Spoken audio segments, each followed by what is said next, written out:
भारत में लोग हेलमेट नहीं पहनेंगे, लेकिन फोन पर कवर और स्क्रीन गार्ड जरूर लगाएंगे। चाहे अपना सर फूट जाए, लेकिन मोबाइल को कुछ नहीं होना चाहिए। लड़की, डॉक्टर साहब मेरा बेटा बाइक से गिर गया। डॉक्टर, मैं हिंदी में अच्छा नहीं हूँ, कृपया मुझे अंग्रेजी में बताओ। लड़की, मेरा लौंडा गिरौंडा हीरो होंडा ब्रोकन हड्डी, कर दे पट्टी।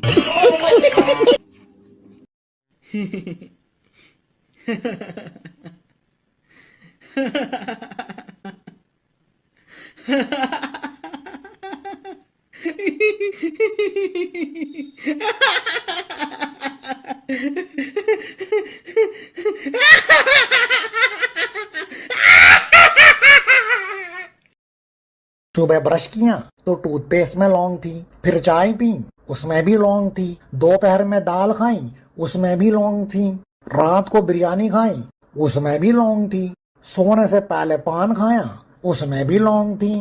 अरे तो कहना क्या चाहते हो? It's been a long day. दुख क्या है? 7 बजे नींद खुले और पता चले अब वापस नहीं सोना। खुशी क्या है? रात को 2 बजे नींद खुले और पता चले कि अभी 5 घंटे और सोना है। डबल खुशी क्या है?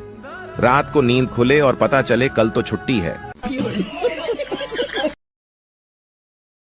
जापान में 2 भाई रहते थे। एक का नाम जो था, दूसरे का नाम वो था। एक रात जो को बाथरूम में भूत दिखा। जो डर गया और उसने वो को आवाज लगाई। वो दौड़ते हुए बाथरूम में आया और भूत को देखते ही उसका हार्ट फेल हो गया और वो मर गया। बस उसी दिन से कहावत हो गई, जो डर गया वो मर गया। पूरा सुनिए, मजा आएगा। मुझे तो अपनों ने लूटा, गैरों में कहाँ दम था। मेरी हड्डी वहाँ टूटी जहाँ हॉस्पिटल बंद था। मुझे जिस एम्बुलेंस में डाला उसका पेट्रोल कम था। मुझे रिक्शे में इसलिए बैठाया क्योंकि उसका किराया कम था। मुझे डॉक्टरों ने उठाया, नर्सों में कहाँ दम था। मुझे जिस बेड पे लेटाया उसके नीचे बम था। मुझे तो बम से उड़ाया, गोली में कहाँ दम था। और मुझे सड़क में दफनाया क्योंकि कब्रिस्तान में फंक्शन था।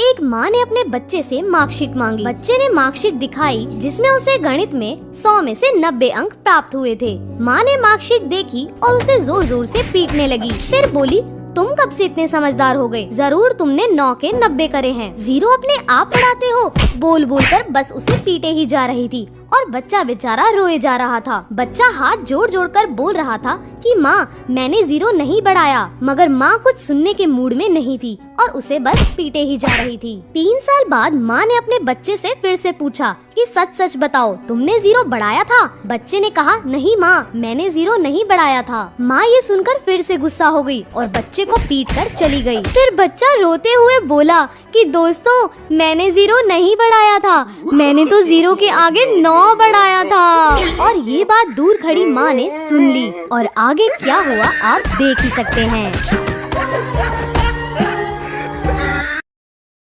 पिंटू एक बार अपने घर की लाइट सुधार रहा था, तभी उसके ऊपर बिजली का तार गिर गया। पिंटू तड़प तड़प कर मरने ही वाला था कि अचानक उसे याद आया कि बिजली तो सुबह से बंद है। वापस उठकर हंसते हुए बोला, साला याद नहीं आता तो आज मर ही जाता।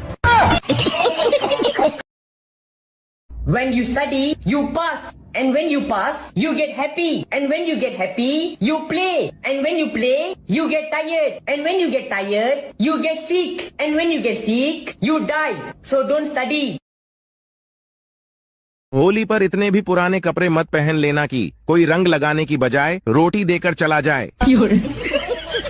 दोस्तों, 2 लड़के लड़की शादी करना चाहते थे, लेकिन लड़की का बाप चाहता था कि शादी ना हो। इसलिए उसने लड़के के सामने एक शर्त रखा कि अगर बारात में कोई भी बूढ़ा आदमी आया तो शादी नहीं होगी। लड़के ने मजबूरी में शर्त मान ली। जब बारात लड़की के घर जाने के लिए निकलने वाली थी, तभी लड़के के नाना ने कहा, मैं भी जाऊंगा बारात। लोगों ने समझाया कि अगर आप गए तो शादी नहीं होगी। नाना बोले, चाहे कुछ भी हो, लेकिन मैं जाऊंगा। लोगों ने फैसला किया कि बूढ़े नाना को डिग्गी में बैठा लो, लेकिन उन्हें बाहर मत मत निकालना। नाना को डिग्गी में डाल दिया गया। जब बारात पहुंची तो लड़की के बाप ने फिर से टांग अड़ा दी और लड़के से कहा, शादी तभी होगी जब तुम पास के इस तालाब से पानी की जगह दूध बहवा दो। बारातियों ने कहा, यह तो पॉसिबल नहीं है। बारात वापस आने लगी, तभी नाना ने डिग्गी से आवाज लगाई, बस इतनी सी बात के लिए तुम सब वापस जा रहे हो? जाओ, जाकर लड़की के बाप से कह दो कि हमने दूध का इंतजाम कर लिया है, आप तालाब का पानी खाली करा दो।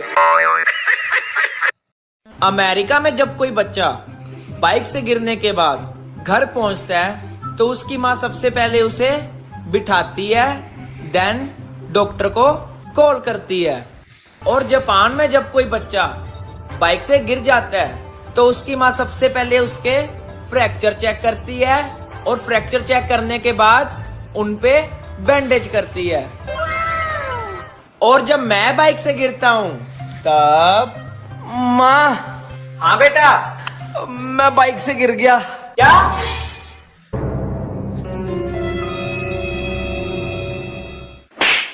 और तेज चला बाइक।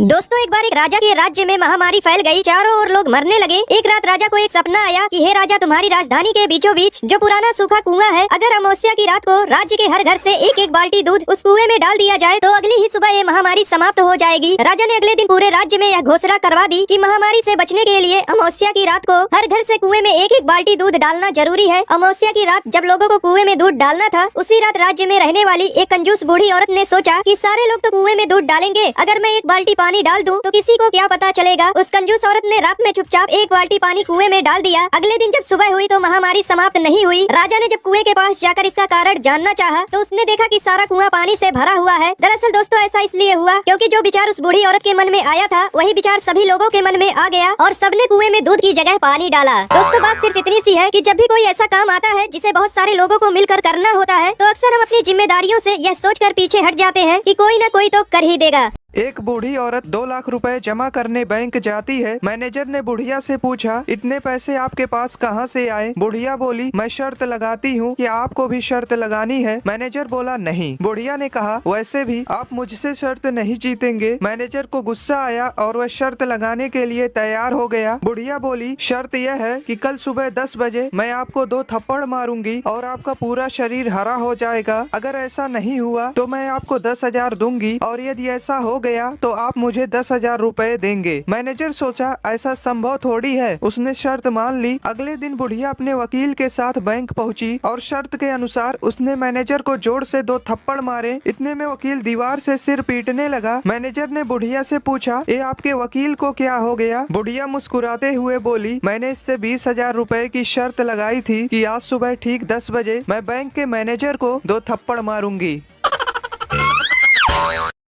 एक रात एक चोर एक घर में घुसा। दरवाजा खोला तो एक बूढ़ी औरत सो रही थी। खटपट की आवाज से उसकी आंखें खुल गईं। चोर घबरा गया, लेकिन बुढ़िया बोली, डरो मत बेटा, लगता है किसी मजबूरी के कारण तुम ऐसा काम कर रहे हो। कोई बात नहीं, अलमारी में एक तिजोरी है, उसमें का सारा पैसा और गहना तुम चुपचाप ले जाना, लेकिन पहले मेरे पास आकर बैठो। मैंने अभी अभी एक सपना देखा है, वह सुनकर जरा मुझे उसका मतलब तो बता दो। चोर बुढ़िया की बातों में आ गया और चुपचाप जाकर उसके पास बैठ गया। बुढ़िया ने कहा, बेटा, मैंने देखा कि मैं एक जंगल में खो गई हूँ। तभी एक कौवा मेरे पास आया और उसने 3 बार जोर जोर से बोला, पिंटू पिंटू पिंटू। बस फिर सपना खत्म हो गया और मेरी आंखें खुल गईं। जरा बताओ इसका क्या मतलब हुआ? चोर सोचने लगा। इतने में बुढ़िया का बेटा पिंटू अपना नाम जोर जोर से सुनकर उठ गया और अंदर आकर चोर को जमकर पीटा। बुढ़िया बोली, बस करो, अब मत मारो। चोर बोला, नहीं नहीं, मुझे और मारो, ताकि मुझे आगे से याद रहे कि मैं एक चोर हूँ, सपनों का मतलब बताने वाला नहीं। CBSE, UPSC, दिन में सोडा, रात को लस्सी, ICSE, NTSE, गोल करेंगे रोनाल्डो मेसी। बोर्ड एग्जाम में होने वाली है सारे बच्चों की ऐसी की तैसी चिंता ता चिता चिता चिंता ता ता।